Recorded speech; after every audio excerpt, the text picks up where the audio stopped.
여러분 안녕하십니까? 오늘도 교과를 통해서 여러분과 대면하게 된 거 큰 특권으로 생각합니다. 지난번에 제안드린 암교 선교에 대한 그 내용들을 여러분의 암교반에서 함께 나누시면서 교과를 공부해 보도록 하겠습니다. 여러분, 이번은 제9과의 내용인데 제목은 권세자들을 향한 선교란 제목입니다. 일요일 소지 느부갓네살, 월요일 나만, 화요일 학식 있는 사람들에게 전하기 니고데모, 수요일은 부자를 향한 선교, 목요일은 권세자들을 향한 선교란 제목으로 저희들이 함께 공부해 보도록 하겠습니다. 오늘 교과의 기억절입니다. 마태복음 16장 26절의 말씀인데, 사람이 만일 온 천하를 얻고도 제 목숨을 잃으면 무엇이 유익하리요? 사람이 무엇을 주고 제 목숨과 바꾸겠느냐라는 말씀입니다. 여러분, 사람의 생명보다 귀한 것이 어디에 있겠습니까? 건강도 중요하고 재물도 중요하고 권력도 중요하지만 가장 중요한 것은 바로 우리의 생명입니다. 그 생명을 위해서 예수님께서 십자가에 자신의 목숨을 바친 것입니다. 온 인류를 위해서 예수님께서 그 일을 하시는데, 그 사람의 신분과 상관없이 모두가 예수님께서는 구원받기 원하셔서 그분의 생명을 아낌없이 바쳤다는 사실을 여러분 기억하면서 우리 주변의 권세자들과 부자들을 우리가 어떻게 하나님께 인도할 수 있을지 그 내용들을 한번 토의해 보도록 하겠습니다. 일요일 소지입니다. 제목은 느부갓네살입니다. 여러분, 먼저 디모데전서 2장 4절의 말씀을 읽겠습니다. 하나님은 모든 사람이 구원을 받으며 진리를 아는 데에 이르기를 원하시느니라. 여러분이 모든 사람이란 이 단어 속에 누구도 포함되어 있습니까? 대통령도 포함되어 있을까요? 국회의원도 장관도 포함되어 있습니까? 대기업의 회장님도 포함되어 있습니까? 네, 그렇습니다. 예수님께서 십자가에 돌아가실 때 믿는 자들만을 위해서 돌아가신 것이 결코 아닙니다. 이 세상에 태어난 모든 사람들을 위해서 예수님께서 돌아가시면서 각자에게 구원의 선물을 제공해 주셨습니다. 그런데 여러분, 그 구원의 선물을 누구만이 받는 것입니까? 믿음의 손을 뻗는 자만이 그 구원의 선물을 받게 되는 겁니다. 모든 사람을 위해서 죽으셨지만 구원받는 사람이 한정되어 있는 것은 믿는 자들이 많지 않기 때문을 우리가 알 수 있게 됩니다. 그런데 여러분, 다니엘 4장을 보게 되면 하나님을 만난 한 사람에 대한 얘기가 소개되어 있습니다. 그가 바로 바벨론의 왕이었던 느부갓네살이었습니다. 다니엘 4장은 그 왕의 간증이라고 할 수 있겠습니다.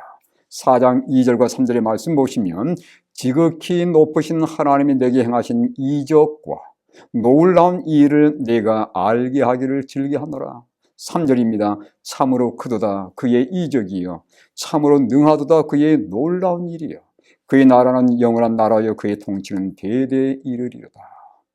여러분, 세상의 권력과 명예와 부에 취해 살던 그가, 이 왕이 여호와 하나님을 만나서 하나님의 자녀로 거듭난 경험을 4장 2절과 3절의 이적 가운데의 이적이라고 표현해 놓았습니다. 여러분, 인생이 경험할 수 있는 가장 큰 이적은 사람이 거듭나는 것이라는 것을 여러분 명심하시기 바랍니다. 여러분, 이 왕에게 경고가 주어졌습니다. 그런데 그가 불행을 만나기 전에 여러분, 그의 삶이 어떠했습니까? 모든 게 평탄하고 모든 게 순조로웠습니다. 하나님께서 경고하셨는데 그의 불행은 언제 시작되냐면 그의 삶 속에 교만을 드러냈을 때 그의 불행은 시작이 되었다는 사실입니다. 다니엘 4장 30절에 보면, 나 왕이 말하 이르되 이 큰 바벨론은 네가 능력과 권세로 건설하여 나의 도성으로 삼고 이것으로 내 위엄의 영광을 나타낸 것이 아니냐 하였더니, 이때 그에게 불행이 시작되었다고 성경은 말하고 있습니다. 사람이 교만은 패망의 선봉이라고 말씀하지 않습니까? 이 교만이 그에게 불행을 가져오게 됐고, 그런 7년간 들짐승처럼 왕좌를 떠나서 불행한 삶을 살게 되었습니다. 그런데 7년 만에 여기 다니엘 4장 34절에 보면 그가 하늘을 우러러 보았더니 내 청명이 다시 내게로 돌아왔다고 그렇게 간증하고 있습니다. 여러분, 사람이란 말은 헬라어로 안트로포스라고 얘기합니다. 근데 이걸 사람들이 다각적으로 분석해 보았는데 이런 분석도 있습니다. 이 안트로포스에서 아노라고 하는 것은 위를 말하고 트로스코라고 하는 단어는 보다라는 단어인데 이 둘을 합치면 위를 바라보다라는 뜻이라고 합니다. 다시 말하면 사람은 위를 바라보며 살 수 있게 되어 있는 그러한 하나님께서 만든 존재라고 하는 것이죠. 그래서 이 느부갓네살 왕도 하늘을 우러러 보았던 그 순간에 다시 정상인으로 돌아올 수 있게 되었고 하나님을 예비하는 그러한 자녀가 될 수 있었음을 여기 간증하는 그 내용입니다. 여러분, 느부갓네살의 경험을 통해서 우리가 알 수 있는 것이 무엇이 있습니까?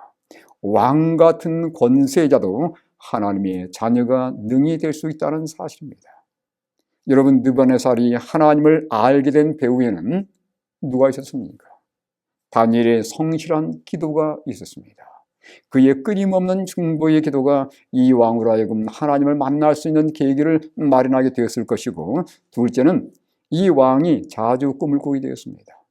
이방 왕이었기 때문에 하나님께서는 그에게 꿈을 통해서 역사해 주셨고 이 꿈을 통해서 그는 하나님을 알 수 있는 길을 갖게 되었다고 볼 수 있습니다. 물론 그렇다고 여러분 모든 꿈을 다 믿지 않게 되길 바랍니다.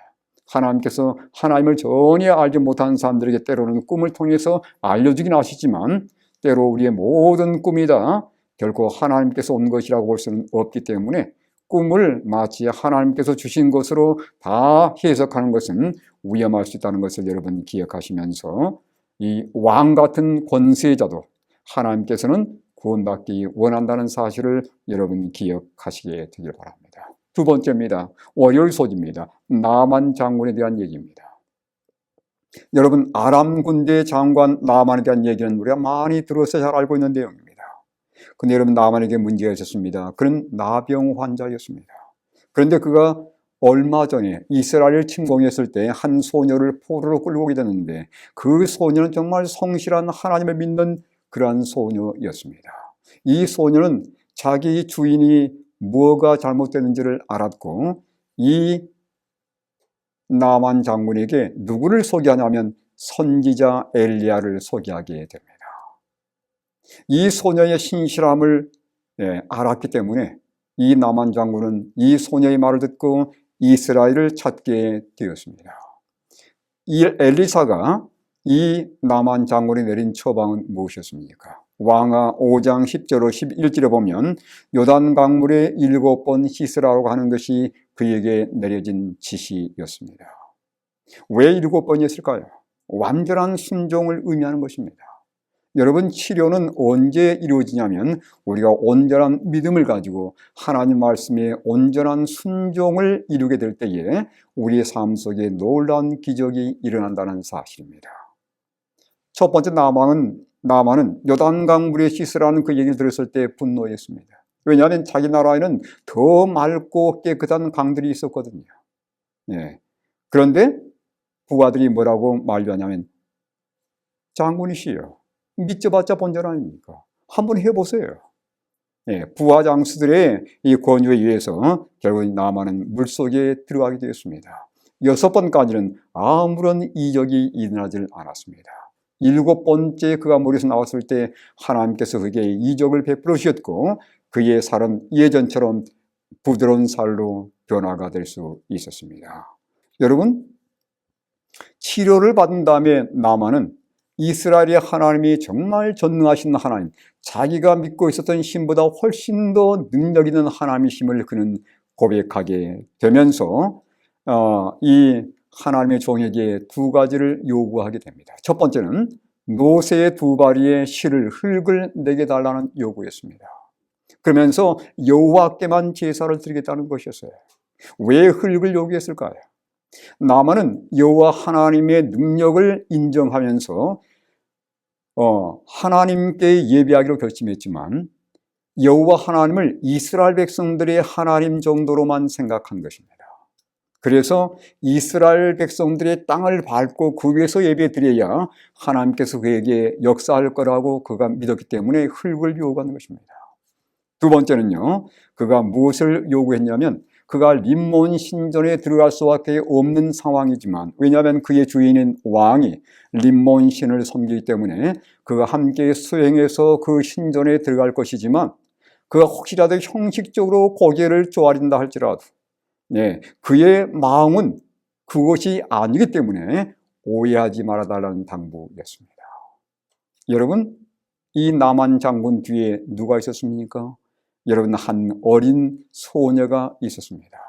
어린 소녀의 기도와 어린 소녀의 권고에 의해서 결국 이 나만은 치료를 받는 놀라운 경험을 갖게 되었고, 훗날 예수님께서도 이스라엘 백성들의 믿음을 평가하면서 이런 말씀을 주셨습니다. 누가복음 4장 27절의 말씀인데, 또 선지자 엘리사 때에 이스라엘에 많은 나병 환자가 있었을 때에 그 중에 한 사람도 깨끗함을 얻지 못하고 오직 수리아 사람 나만뿐이었느니라. 여러분, 나만의 믿음이 얼마나 대단했는지를 보여주는 장면입니다. 느부갓네살에게는 다니엘이 있었고 나만에게는 한 소녀가 정말 그들의 기도로 이 사람들을 하나님께 인도할 수 있었다는 사실 여러분 기억하시기 바랍니다. 우리는 누구를 위해서 기도하고 있습니까? 우리 주변의 권력자들과 부자들을 위해서 여러분 기도하고 있습니까? 화요일소지입니다. 학식 있는 사람들에게 전하기 니고데모입니다. 여러분, 니고데모는 요한복음 3장 1절에 보면 바리새인이면서 유대인의 지도자였습니다. 여러분, 바리새인은 1세기 예루살렘의 인구가 2만 5천에서 3만 명이었다고 말씀합니다. 그 중에서 바리새인이 6천 명이었는데, 여러분, 이 숫자를 보면 이 바리새인들이 얼마나 힘있는 그러한 존재들이었는지를 알 수 있는 대목입니다. 뿐만 아니라 이 니고데모는 유대인의 지도자였습니다. 그 말은 무슨 의미냐면 종교 최고 회의 기관이었던 산헤드린의 회원이었다는 얘기입니다. 니고데모는 엘리트 가운데 엘리트였고 가장 높은 권세를 가진 그러한 사람 가운데 한 사람이었음을 알 수 있습니다. 여기 영감이 그린 시대의 소망 167쪽에는 니고데모에 대해서 좀 더 자세히 말씀하고 있습니다. 니고데모는 유대 나라에서 책임 있는 높은 지위를 차지하고 있었다. 그는 고등교육을 받았으며 비범한 재능을 가지고 있었으며 국회의 영예로운 의원이었다. 그도 다른 사람들처럼 예수의 교훈에 감동을 받았다. 그는 부자요 유식하고 명예가 있는 사람이었다. 그는 상당히 지체 높은 사람이었습니다. 그는 권력도 가졌고 부도 소유한 사람이었습니다. 학식도 대단한 사람이었음이 분명합니다. 그런데 예수님께 나왔을 때 예수님은 그에게서 경건의 모양을 보았고 그에게 지식이 출중함을 보았습니다. 그런데 뭐가 부족함을 예수님께서 느끼셨냐면 그에게 경건의 능력이 부족함을 예수님께서 아신 거예요. 그래서 그에게 뭐라고 지적하냐면 네가 거듭나야 되겠다고 말씀합니다. 어떻게 거듭나야 된다고 말씀하셨습니까? 물과 성령으로 거듭나야 할 것을 예수님께서 이 니고데모에게 말씀해 주셨어요. 경건의 모양만 가지고서는 구원받을 수 없기 때문이었습니다. 그날 저녁에 예수님과의 인터뷰를 통해서 니고데모는 깊은 감동을 받게 되었고 훗날 대제사장들과 바리새인들이 예수를 잡고자 할 때 그것을 제지했던 사람이 바로 니고데모였습니다. 요한복음 7장 43절로 52절의 말씀을 참고하시기 바랍니다. 뿐만 아니라 예수님께서 돌아가신 다음에 시신의 발을 향재료를 가져온 사람이 바로 니고데모였습니다. 요한복음 19장 39절의 말씀을 참고하시기 바랍니다. 여러분, 우리 주변에 니고데모처럼 많은 학식을 가진 많은 사람들이 있습니다. 이론적인 지식과 철학에는 그러나 생명이 없습니다. 따라서 여러분, 그들에게도 뭐가 필요합니까?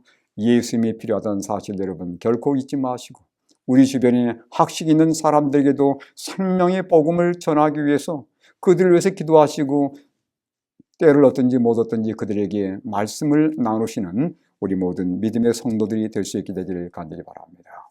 수요일 소지입니다. 부자를 향한 선교입니다. 여러분, 한 젊은 부자법관이 예수님께 나와서 이렇게 질문했습니다. 마태복음 19장 16절과 17절의 말씀입니다. 어떤 사람이 주께 와서 이르되 선생님이여 내가 무슨 선한 일을 하여 영생을 얻겠습니까? 그때 예수님의 답변이 뭐였습니까? 네가 생명에 들어가려면 계명들을 지키라고 말씀하십니다. 무슨 말이에요? 믿고 순종하면 영생을 얻을 수 있다는 말씀입니다. 이 답변에 대해서 이 부자 관원은 이렇게 되묻습니다. 어느 계명 이혼입니까? 그때 예수님께서 뭐라고 말씀하냐면 10계명의 내용들을 언급해 주셨습니다. 그때 청년이 뭐라고 다시 답변합니까?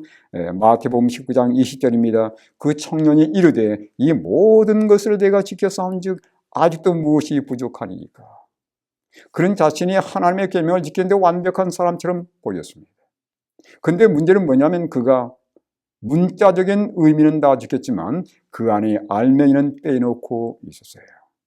예수님께서 이렇게 말씀합니다. 마태복음 19장 21절의 말씀입니다. 네가 온전하고자 할진대 가서 내 소유를 팔아 가난한 자들에게 주라. 실제적으로 사랑을 베풀라는 말씀이었어요. 외형적인 경건이 아니었습니다. 정말 내 마음을 다해서 실제적으로 이웃을 사랑하는 그 사랑을 보이라는 것입니다. 여기 시대의 소망 519쪽에는 이 관원에게 문제가 무엇이었음을 이렇게 지적하고 있습니다. 그리스도께서는 관원의 마음을 읽으셨다. 그에게는 부족한 것이 한 가지밖에 없었지만 그것은 대단히 중요한 요소였다. 그는 심령 속에 하나님의 사랑을 필요로 하였다. 그는 형식적으로, 외형적으로 하나님의 계명을 완벽하게 지킨 것처럼 보였습니다. 못난 빼놓고요, 사랑만 빼놓고. 그런데 그 사랑이 바로 이 10계명의 원칙이거든요. 원칙을 무시한 채 하나님의 계명을 지키는 것은, 외형적으로 지키는 것은 바로 껍데기에 불과하다는 사실을 예수님께서 지적하신 내용입니다. 여러분, 이 예수님의 말씀을 듣고 청년, 부자, 관원의 반응은 무엇이었습니까? 마태복음 19장 22절입니다. 그 청년의 재물이 많음으로 이 말씀을 듣고 근심하여 가니라. 그런 재물을 예수님께 내려놓는 것 대신에 그는 그 재물을 움켜쥐고 영원의 문턱에서, 영생의 문턱에서 뒤돌아 가버렸습니다. 아, 정말 얼마나 안타까운 얘기입니까? 이 얘기를 예수님께서 이렇게 결론을 내리셨어요. 마태복음 19장 23절 24절의 말씀입니다. 예수께서 제자들에게 이르시되 내가 진실로 너희에게 이르노니 부자는 천국에 들어가기가 어려우니라. 여러분, 부자는 하늘에 갈 수 없다는 얘기입니까? 여러분, 마가복음 10장 24절을 보면 거기에 난회 주석을 참고해 보시기 바랍니다. 이렇게 말씀하고 있어요. 제자들이 그 말씀에 놀라는지라 예수께서 다시 대답하여 이르시되 얘들아, 하나님 나라에 들어가기가 얼마나 어려운지. 이 말씀에 대한 난해 주석을 보면 이렇게 되어 있습니다. 재물을 의지하는 자는 하나님의 나라에 들어가기가 얼마나 어려운지라고 되어 있어요. 여러분, 부자이기 때문에 하늘에 못 들어가는 것이 아닙니다. 재물을 의지하는 마음 때문에 하늘에 못 들어가는 거예요. 혹시 그 사람이 재물이 없는 가난한 사람일지라도 그의 마음속에 재물에 대한 의지하는 마음이 예수님의 사랑보다도 강하다면 그 사람에게는 하늘에서 멀 수밖에 없는 것입니다. 여러분, 여기 또 한 사람의 부자가 소개되어 있습니다. 그의 이름은 삭개오입니다. 우리가 너무도 잘 아는 인물입니다. 삭개오는 예수님을 만났을 때 그는 어떤 반응을 보였습니까? 이렇게 얘기합니다. 예수님께서 오늘 내가 너희 집에 가겠다고 말씀하자 그는 너무도 기뻐서 그는 그의 신앙을 이렇게 표현했습니다. 삭개오가 서서 주께 여짜오되 주여 보시옵소서, 내 소유의 절반을 가난한 자들에게 주겠사오며 만일 누구의 것을 속여 빼앗은 일이 있으면 내 갑절이나 갚겠나이다. 여러분, 삭개오는 이미 예수님을 만나기 전에 진정 하나님 말씀대로 사는 게 무엇인지를 회심했던 사람이라고 볼 수 있습니다. 삭개오의 이러한 결심은 그가 이미 변화되었고 회심되었다는 사실을 말씀하는 내용이에요. 여러분, 구원받은 부자였습니다. 한 사람은 영생의 문턱에서 도달했었지만 이 한 사람은 예수님의 은혜로 구원받는 사람이 되었습니다. 예수님께서 삭개오의 말씀을 듣고 어떻게 선언하셨습니까? 누가복음 19장 9절의 말씀입니다. 예수께서 이르시되 오늘 구원이 이 집에 이르렀으니 이 사람도 아브라함의 자손이니로다.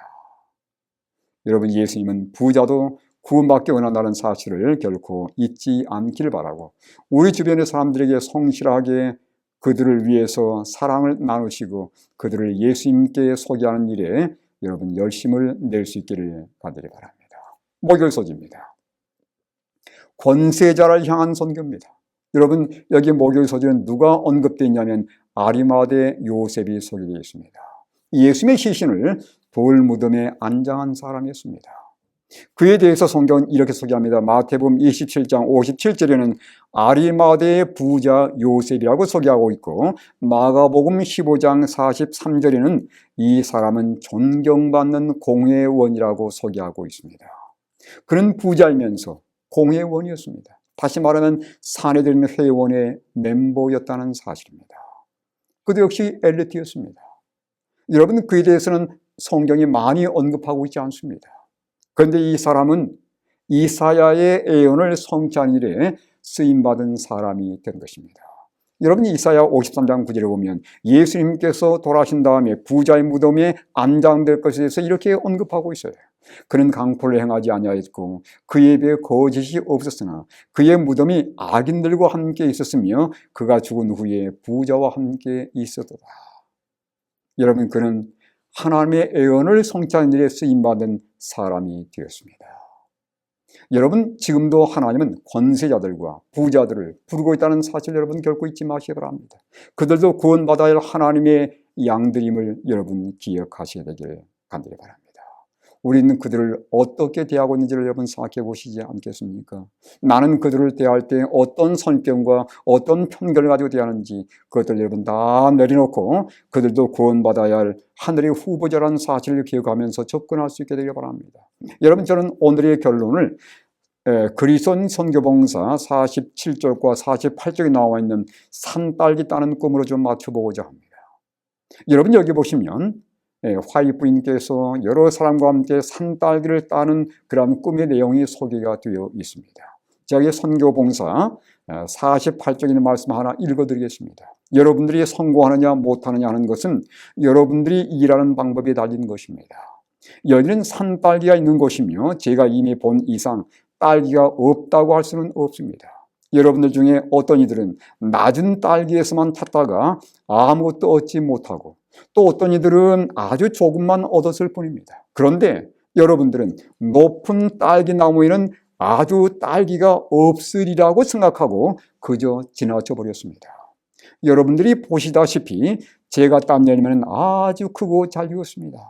이제 얼마 안 가서 다른 딸기들도 익을 터인데 그때 우리가 다시 와서 딸 수 있습니다.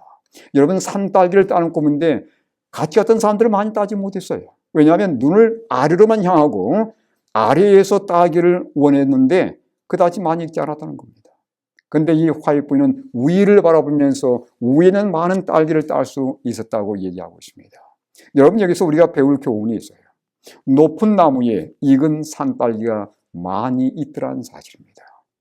이건 무엇을 우리에게 시사해 주고 있냐면 권세자나 부자들 가운데서 복음을 갈망하는 사람들이 있다는 사실을 우리에게 시사해 주는 내용입니다. 여러분, 부자들과 권력자들도 그들에게 필요한 것들이 있습니다. 그들도 건강이 필요한 사람들이고 그들에게도 친구가 필요합니다. 그들도 행복하기 원하는 사람들이에요. 무엇보다 그들도 영생을 얻어야 할 사람들입니다.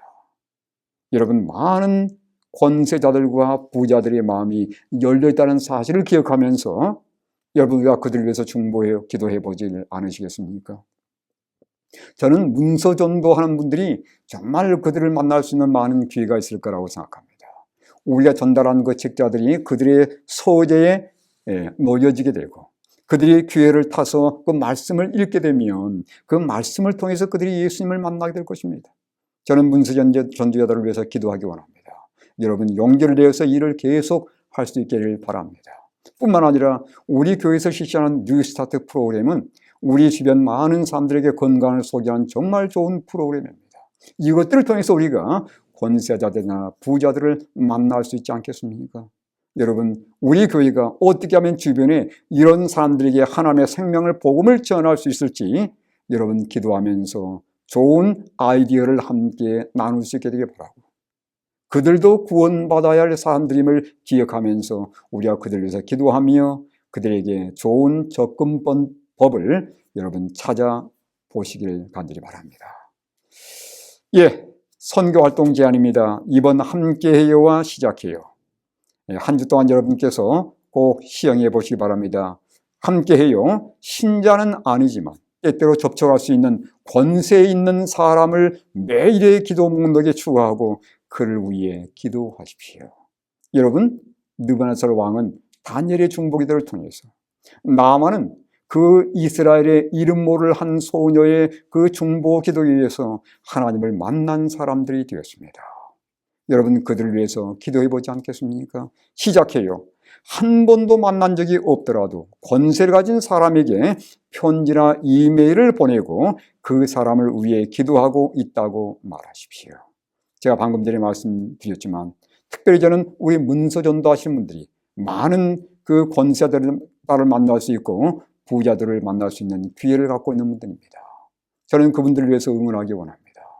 오늘도 여러분께서 나누시는 그 책자가 그들의 가정에 들어가게 되고 그들의 사무실에 들어가서 그들이 그것을 읽고 하나님을 만나는 놀라운 경험이 있게 되길 간절히 바랍니다. 또한 우리 교회에서 지역사회에 있는 이들을 위해서 기도하고 이들을 어떻게 접근할 것인지를 여러분 연구하는 가운데 많은 부자와 권세자들에게 하나님의 생명의 복음을 증거하는 남은 교회가 될 수 있게 되길 간절히 바라면서 이번 교과를 드리도록 하겠습니다.